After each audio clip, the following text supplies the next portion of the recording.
शुक्रिया आपके ज्वाइन करने के लिए। आज ये जो फैसला आया है अल अजीज़िया रेफरेंस में भी अपील मंजूर कर ली गई है और बरी कर दिया गया है साबिक वज़ीर-ए-आज़म नवाज शरीफ को। कैसे देखते हैं इस फैसले को? देखिए, मैं तो बहुत पहले ये कह चुका था कि ये जो पनामा का फैसला था सुप्रीम कोर्ट का, वो बिल्कुल गलत था और उसमें सुप्रीम कोर्ट ने एक तफ्तीश को सुपरवाइज किया, खुद ही तफ्तीश कर दी, खुद ही सुप्रीम कोर्ट ने जीआईटी फॉर्म की, फिर उन्होंने अहकामात जारी कर दिए नैब को कि वो रेफरेंस फाइल कर दे। ये तमाम चीजें जो है ये खिलाफ कानून हो रही थी और फिर ये जो जिस तरीके से कन्विक्शन हुई इन केसेस में एविडेंस ही कोई नहीं था और उस पे उनकी कन्विक्शंस भी कर दी गई। और ये जो क्रिटिसाइज किया जा रहा है नैब को, ये तो केसेस नैब ने बनाए ही नहीं, ये तो सुप्रीम कोर्ट ने केसेस बनाए, सुप्रीम कोर्ट ने इसकी तफ्तीश अपनी जीआईटी से कराई, खुद तफ्तीश को सुपरवाइज किया और चेयरमैन नैब को भी फंक्शन नहीं करने दिया और अहकामात जारी कर दिया, आप रेफरेंस फाइल कर दें।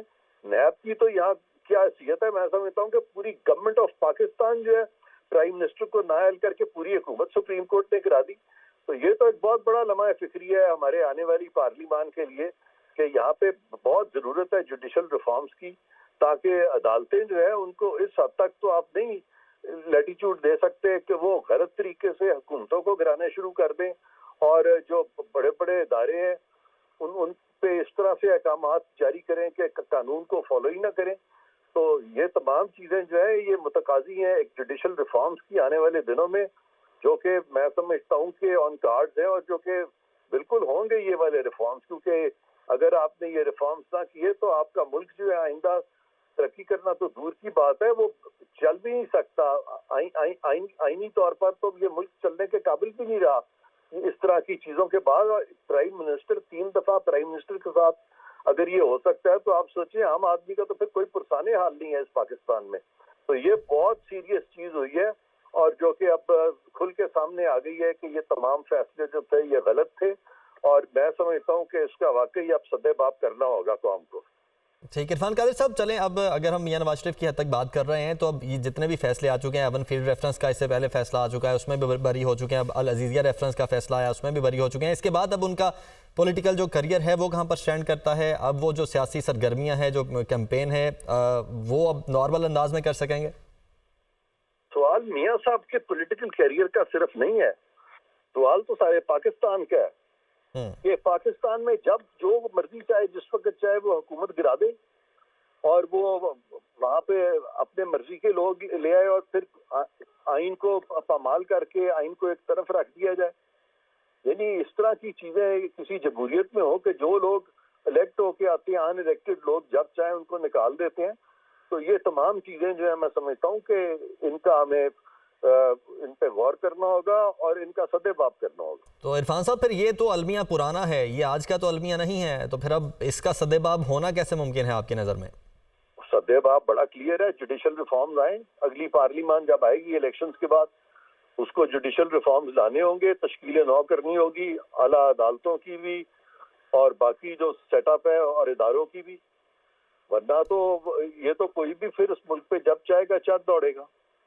ठीक, इरफान साहब, एक दफ़ा मियां साहब ने कहा था कि उनसे गलती हो गई, नैब का इदारा नहीं होना चाहिए था, ख़त्म कर देना चाहिए था। अब आपकी नज़र में अगर कोई गवर्नमेंट आती है उसको चाहिए कि अब नैब के इदारे को दोबारा से रिकन्सिडर करे, क्या इसकी ज़रूरत है या नहीं है, इसको होना चाहिए तो किस सेंस में होना चाहिए, किस तरीके से होना चाहिए? देखिए, सबसे पहले तो ये अदलिया के वो जजेस जिन्होंने कि ये प्राइम मिनिस्टर को निकाला, प्राइम मिनिस्टर को नाअहल किया, नैब से इस तरह के केसेस बनवाए, सबसे पहले तो उनको कौम से माफी मांगनी चाहिए। इस वक्त नैब की तो बात ही नहीं है, नैब तो बहुत छोटी चीज है। मैं आपको पहले भी कह रहा हूँ कि आप पूरी हुकूमत पाकिस्तान को आपने गिरा दिया, कैबिनेट घर चली गई। जब प्राइम मिनिस्टर को आप नाअहल करते हैं तो पूरी कैबिनेट खत्म हो जाती है। आप इसको इस नजर में देखें, अभी तो नैब तो एक इदारा है ना जी। तो बाकी ये ठीक है कि नैब में भी ऐसे कवानीन आपको बनाने पड़ेंगे आने वाले दिनों में, जिससे कि जो एहतसाब के कवानीन है वो तमाम पार्लियामान के कंसेंसस से हो, ना कि किसी फर्द वाहिद के अहकामात के बाद ये कवानीन बने।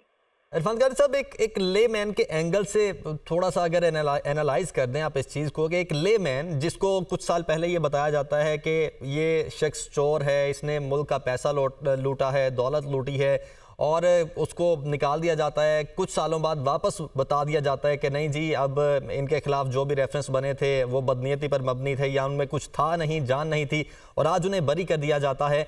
एक लेमैन पे इस सब का क्या असर पड़ता है जो इतना डीपली चीज़ों को नहीं समझता? मैं समझता हूँ ये लेमैन को इतना लेमैन अब नहीं है। लेमैन जिसको आप कह रहे हैं वो मुझसे और आपसे ज्यादा समझता है, उनको सब समझ आ रही है। हर चीज का बड़ा कवरेज है आजकल, प्रिंट मीडिया है, इलेक्ट्रॉनिक मीडिया है, लोग बहुत सारी खबरें जो है वो थ्रू टेलीविजन भी सुनते हैं और थ्रू इंटरनेट भी उन तक पहुंचती हैं, तो लोगों में अवेयरनेस बहुत बढ़ रही है। ये सबको पता है कि क्या हो रहा है, तो लिहाजा ये लोगों को आप मत समझें वो उनको कुछ पता नहीं है। और मैं समझता हूँ कि अवाम की तरफ से अब डेफिनेटली ये मुतालबा आएगा कि इस तरह से आने वाले दिनों में हुकूमतों को ना गिराया जाए जिस तरह माजी में गिराया गया। अच्छा, इरफान कादिर साहब, जब से मियां नवाज शरीफ साहब को सज़ा सुनाई गई तब से लेके अब तक जितना वक्त गुजर गया है और जो इसके ज़िम्मेदार हैं उनका अब क्या होना चाहिए, उनको किस किस्म की सज़ा होनी चाहिए? देखिए, मैं नहीं कहता कि इस वक्त उनको बहुत सजाएं होनी चाहिए, हमने उनको मजलूम नहीं बनाना, लेकिन वो जिन्होंने ये फैसले किए या जो जिनकी वजह से यहाँ तक मामले पहुंचे उन तमाम को कौम से माफी मांगनी चाहिए। तो चाहिए कि अपनी ईगोज जो है उनको अब खत्म करें। ईगो की बात नहीं है, मुल्क को लेके आगे चलना है, वो माफी मांग और फिर मुल्क को लेके आगे चलें। अब ये नहीं है कि हम आपस में अब लड़ते रहेंगे। पिछले जो कुछ हुआ अफसोसनाक है, लेकिन कम से कम हमें उसको एक्सेप्ट जरूर करना चाहिए कि जो भी किया था, जिन्होंने गलत किया था, ना सिर्फ माफी मांगे बल्कि अपनी गलती भी माने, उसके बाद आगे चले। और आइंदा अगर कोई इस तरह का एडवेंचरिज्म करे तो पहले से बता दें कि भाई उसको फिर सजा सख्त मिलेगी।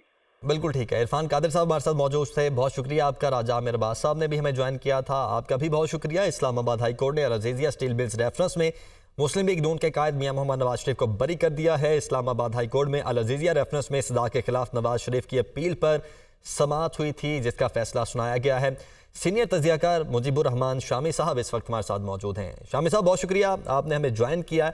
आज ये जो फैसला आया है, आप इस फैसले को किस तरीके से देखते हैं? देखिए, ये बरी हो गए नवाज शरीफ साहब जी, और उनके खिलाफ जितने मुकदमात थे वो सब खत्म हो गए और अब वो एक आज़ाद शहरी हैं और आज़ाद शहरी के तौर पर अपना किरदार अदा कर सकते हैं। ठीक है शाम साहब, अब मियां मोहम्मद नवाज शरीफ का जो पॉलिटिकल करियर होगा वो उस पर आज के फैसलों का इम्पैक्ट तो यकीन